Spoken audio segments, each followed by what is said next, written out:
എൻസൈക്ലോമിക്സിൻ്റെ പുതിയൊരു വീഡിയോയിലേക്ക് നിങ്ങൾക്കേവർക്കും സ്വാഗതം. ഇന്നത്തെ വീഡിയോയിൽ നമ്മൾ നിങ്ങളുമായി പങ്കുവയ്ക്കുന്നത് നാം ട്രെയിനിൽ ടിക്കറ്റ് ബുക്ക് ചെയ്യുമ്പോൾ തൽക്കാല ടിക്കറ്റ് നമുക്ക് പെട്ടെന്ന് കിട്ടണമെന്നില്ല. ഇനി നമുക്ക് ഈ ടിക്കറ്റ് കിട്ടുന്നതിന് വേണ്ടി നമുക്കൊരു ട്രിക്ക് രജിസ്റ്റർ ചെയ്യുമ്പോൾ നമുക്ക് ഉപയോഗിക്കാവുന്നതാണ്.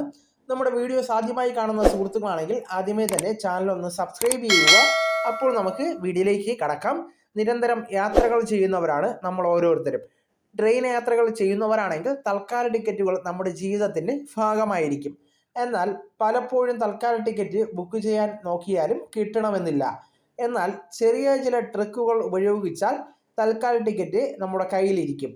IRCTCയുടെ റെയിൽ കണക്റ്റ് എന്ന ആപ്പ് നമുക്ക് തൽക്കാൽ ബുക്ക് ചെയ്യാൻ വേണ്ടി ഉപയോഗിക്കാവുന്നതാണ്. തൽക്കാൽ ടിക്കറ്റ് ബുക്ക് ചെയ്യുമ്പോൾ ശ്രദ്ധിക്കേണ്ട കാര്യങ്ങൾ എന്തൊക്കെയാണെന്ന് നമുക്ക് നോക്കാം. ഏറ്റവും പ്രധാനപ്പെട്ടത് തൽക്കാൽ ടിക്കറ്റുകൾ ബുക്ക് ചെയ്യുന്ന സമയം അറിഞ്ഞിരിക്കുക എന്നതാണ്. യാത്ര ചെയ്യേണ്ട ദിവസത്തിന് ഒരു ദിവസം മുമ്പാണ് തൽക്കാൽ ട്രെയിൻ ടിക്കറ്റ് ബുക്ക് ചെയ്യേണ്ടത്. രാവിലെ 10 മണിക്ക് AC ക്ലാസ്സിലേക്കുള്ള തൽക്കാൽ ടിക്കറ്റ് ബുക്കിംഗ് ആരംഭിക്കുന്നതാണ്. 11 മണിക്കാണ് സ്ലീപ്പർ ക്ലാസ്സിലേക്കുള്ള തൽക്കാൽ ടിക്കറ്റ് ബുക്കിംഗ് ആരംഭിക്കുന്നത്. കൂടാതെ തൽക്കാൽ ടിക്കറ്റുകൾ വളരെ കുറഞ്ഞ സമയം കൊണ്ട് തന്നെ ബുക്ക് ചെയ്യേണ്ടതാണ്. അതുകൊണ്ട് വളരെ വേഗതയേറിയ നെറ്റ്വർക്ക് സംവിധാനം ഇതിന് ആവശ്യമാണ്. അതുകൊണ്ട് തന്നെ ഹൈ സ്പീഡ് ഇൻ്റർനെറ്റ് ഉപയോഗിക്കുന്നത് വളരെ സഹായകരമാണ്. അതുപോലെ തൽക്കാൽ ബുക്ക് ചെയ്യാൻ തുടങ്ങുന്നതിന് അരമണിക്കൂർ മുമ്പെങ്കിലും IRCTCയുടെ ആപ്പിൽ ചില കാര്യങ്ങൾ സെറ്റ് ചെയ്ത് വയ്ക്കേണ്ടതാണ്. അതിൽ ഒന്നാമത്തേത് യാത്രക്കാരുടെ വിവരങ്ങളാണ്. ആപ്പ് ഓപ്പൺ ചെയ്ത് അക്കൗണ്ട് എന്ന ഭാഗത്ത് ക്ലിക്ക് ചെയ്യുക. അതിൽ മൈ മാസ്റ്റർ ലിസ്റ്റ് എന്ന് നമുക്ക് കാണാവുന്നതാണ്. മാസ്റ്റർ ലിസ്റ്റിൽ ആഡ് പാസഞ്ചർ ക്ലിക്ക് ചെയ്ത് തൽക്കാൽ ആർക്കാണോ ബുക്ക് ചെയ്യേണ്ടത് അവരുടെ പേര് വിവരങ്ങൾ നൽകേണ്ടതാണ്. ഇങ്ങനെ ചെയ്തു വച്ചാൽ തൽക്കാൽ ബുക്ക് ചെയ്യുന്ന സമയത്ത് യാത്രക്കാരെ തിരഞ്ഞെടുക്കാനുള്ള ഓപ്ഷനിൽ ക്ലിക്ക് ചെയ്യുമ്പോൾ നേരത്തെ ചേർത്ത് വച്ചിരുന്ന യാത്രക്കാരുടെ പേര് വിവരങ്ങൾ ലഭിക്കുന്നതാണ്. അതിൽ ടിക്ക് ചെയ്താൽ യാത്രക്കാരുടെ പട്ടികയിലേക്ക് ആഡായിക്കൊള്ളും. പിന്നെയുള്ള ഒരു കാര്യം, നോൺ AC ടിക്കറ്റുകൾ ബുക്ക് ചെയ്യുന്ന സമയത്ത് ഇപ്പോൾ മാസ്റ്റർ ലിസ്റ്റ് ആഡ് ചെയ്യാൻ പറ്റില്ല എന്നതാണ്. എന്നാൽ AC ടിക്കറ്റുകൾ ബുക്ക് ചെയ്യാൻ മാസ്റ്റർ ലിസ്റ്റ് നമുക്ക് ഉപയോഗിക്കാൻ പറ്റുന്നതാണ്. IRCTC ആപ്പിൽ ടിക്കറ്റ് ബുക്ക് ചെയ്യുമ്പോൾ സമയം പോകുന്ന അടുത്ത ഘട്ടമാണ് നമ്മൾ പണം അടയ്ക്കേണ്ടത്. ക്രെഡിറ്റ് ഡെബിറ്റ് കാർഡുകൾ വഴി ബുക്ക് ചെയ്ത് നോക്കിയാൽ സമയമെടുത്തേക്കും. നെറ്റ് ബാങ്കിങ് ചെയ്യുമ്പോൾ OTP സമയത്തിന് വന്നില്ലെങ്കിൽ പണി പാളും.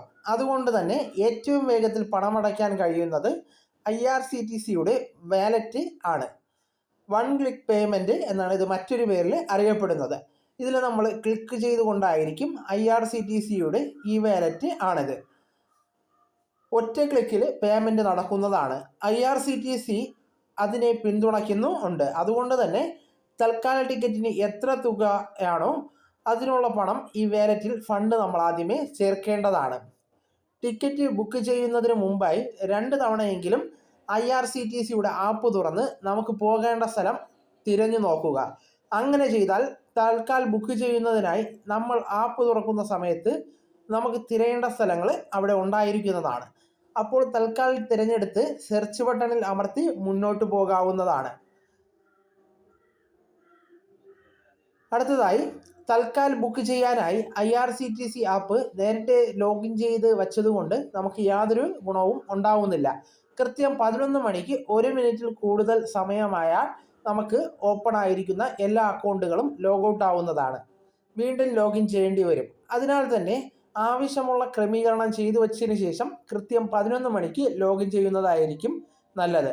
ആപ്പ് ലോഗിൻ ചെയ്താലും ടിക്കറ്റ് ബുക്ക് ചെയ്യുന്ന സമയങ്ങളിൽ ഇടയ്ക്ക് 2 ഇടങ്ങളിൽ ക്യാപ്ച വരുന്നുണ്ട്. അത് നമ്മൾ കൃത്യമായി കൊടുക്കുവാൻ ശ്രദ്ധിക്കുക. അത് ഒഴിവാക്കാൻ നമുക്ക് മാർഗങ്ങളൊന്നും ഉണ്ടായിരിക്കുന്നതല്ല. അപ്പോൾ ഈ വിവരങ്ങളുടെ അടിസ്ഥാനത്തിൽ കൃത്യമായി നിങ്ങൾ തൽക്കാൽ ബുക്ക് ചെയ്ത് കഴിഞ്ഞാൽ നിങ്ങൾക്ക് ടിക്കറ്റ് വളരെ വേഗം തന്നെ കിട്ടാൻ സാധ്യതയുണ്ട്. അതുകൊണ്ട് തന്നെ ഈ വിവരങ്ങൾ നിങ്ങളുടെ സുഹൃത്തുക്കളിലേക്ക് നിങ്ങൾ മാക്സിമം ഷെയർ ചെയ്ത് കൊടുക്കുക. അപ്പോൾ നമുക്ക് തുടർന്ന് വിദ്യാപരമായ മറ്റ് വീഡിയോസും ആനുകാലിക വിവരങ്ങളുമായി വീണ്ടും കാണും വരെ ഗുഡ് ബൈ.